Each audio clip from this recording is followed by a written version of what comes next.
Uma igreja saudável é constituída de um povo diferente, que assume uma identidade própria, são imitadores de Deus, não se envolvem com impurezas. O terceiro ponto aqui nós vemos nos versículos seguintes aqui, no versículo 4, não desperdiçam palavras.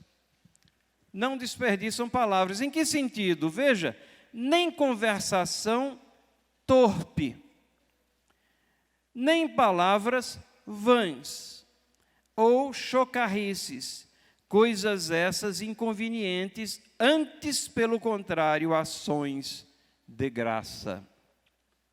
Caminhar diferente, vida diferente, palavras diferentes, conversação torpe, é aquela conversaçãozinha que ela é relacionada com coisas condenáveis pela lei moral de Deus. Boca suja que não deve fazer parte da vida do crente. Às vezes, a vida, isso acontece com frequência, pessoas que se convertem mais tarde na vida, eles absorveram um linguajar que é totalmente contrário àquilo que Deus quer que seja o nosso falar, a nossa mensagem, e aquilo como é difícil para eles. Mas com que tristeza nós vemos jovens, às vezes, criados na igreja, que absorvem o linguajar do mundo. Conversações condenáveis, palavras vãs, palavras vazias, perde-se um tempo enorme para se dizer nada. Ou chocarrices, fazer pouco caso de tudo. Nada é sério, nada é sagrado, tudo é objeto de troça. E o apóstolo Paulo diz: essas coisas são inconvenientes. Como povo de Deus, por que é que nós não ocupamos o nosso tempo, o nosso linguajar, as nossas palavras com ações de graças? Deus fez tanto por nós, tem feito tanto por nós, o rei está voltando. Como é que nós não podemos direcionar os pensamentos a essas coisas? E termos apenas palavras vazias. Precisamos ser diferentes num mundo que clama por essa diferença. Vejam na sequência, nos versículos 5 e 6, que um povo diferente não se envolve com o pecado. Versículo 5, sabei isso, pois isso, nenhum incontinente ou impuro ou avarento que é idólatra tem herança no reino de Cristo de Deus. Ninguém vos engane com palavras vãs, porque por essas coisas vem a ira de Deus sobre os filhos da desobediência.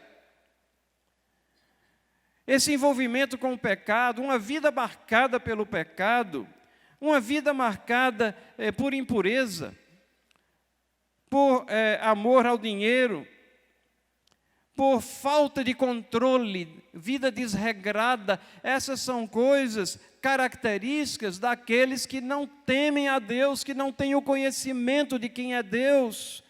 E Paulo diz aqui: por essas coisas vem a ira de Deus sobre os filhos da desobediência. Como é que, como povo de Deus, nós não vamos ter um caminhar que é diferente de tudo isso aqui? Paulo traça no capítulo 4, ele faz esse contraste aqui entre o caminhar do descrente e o caminhar do crente, numa situação muito prática também.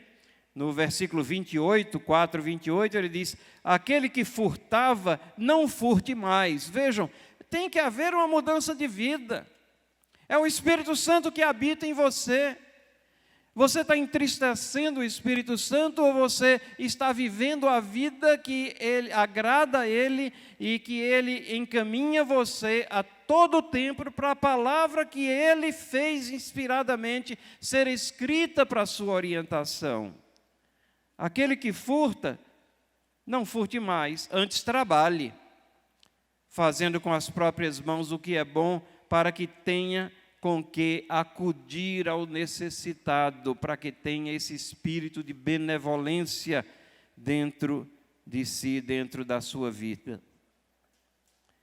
E assim, nos versículos 7 a 11, Ele dá continuidade a esse tratamento aqui. Um povo diferente, membros de uma igreja saudável que são diferentes, eles não participam nem são cúmplices das obras das trevas. Versículos 7 a 11 aqui. Portanto, diz Paulo aqui, pela inspiração do Espírito Santo, não sejais participantes com eles, pois outrora erais trevas, porém agora sois luz no Senhor, andai como filhos da luz. Porque o fruto da luz consiste em toda bondade, justiça e verdade, provando sempre o que é agradável ao Senhor, e não sejais cúmplices nas obras infrutíferas das trevas, antes, porém, reprovai-as. Impressionante como a partir desse ponto aqui, Paulo começa a falar tanto sobre luz, porque, irmãos e irmãs, nós temos a luz, temos o Espírito Santo iluminando o nosso entendimento. O que mais nos falta para sermos diferentes e para fazermos uma diferença num mundo que jaz em trevas e que necessita da luz? Não sejais participantes. Nós não podemos fazer rodinha com aqueles que são descrentes para comentar com aquela visão sempre pessimista que ignora Deus e a sua providência. Não, o nosso falar tem que ser diferente, nós não podemos ser participantes, não podemos calar quando temos que falar. E Paulo diz, outrora, antes da conversão, vocês eram trevas, mas agora vocês são luz no Senhor. Cristo nos chamou para sermos sal da terra e luz do mundo. Andai como filhos da luz. Temos que andar em concordância com esse caminhar que nos foi dado. Porque o fruto da luz consiste em, como é que nós andamos? Bondade, justiça, verdade, provando sempre o que é agradável ao Senhor.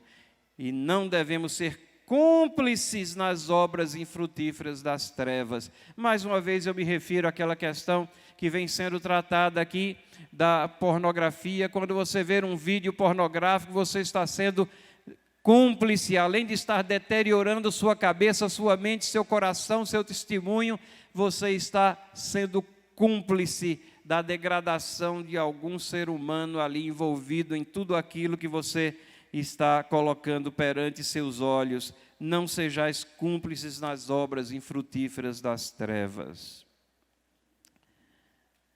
Do versículo 12 a 14, Paulo nos mostra que o povo de Deus, esses que têm que ser diferentes, eles têm uma vida transparente. Transparente, eles vivem na luz. Veja, Paulo diz, porque o que eles fazem em oculto, o só referir é vergonha. Enquanto que nós temos que ter uma vida oculta que seja agradável a Deus também. Não nos enganemos, de Deus não se zomba, Deus conhece todo o nosso ser, todas as áreas da nossa vida. E no versículo 13, todas as coisas, quando reprovadas pela luz, se tornam manifestas, porque tudo que se manifesta é luz.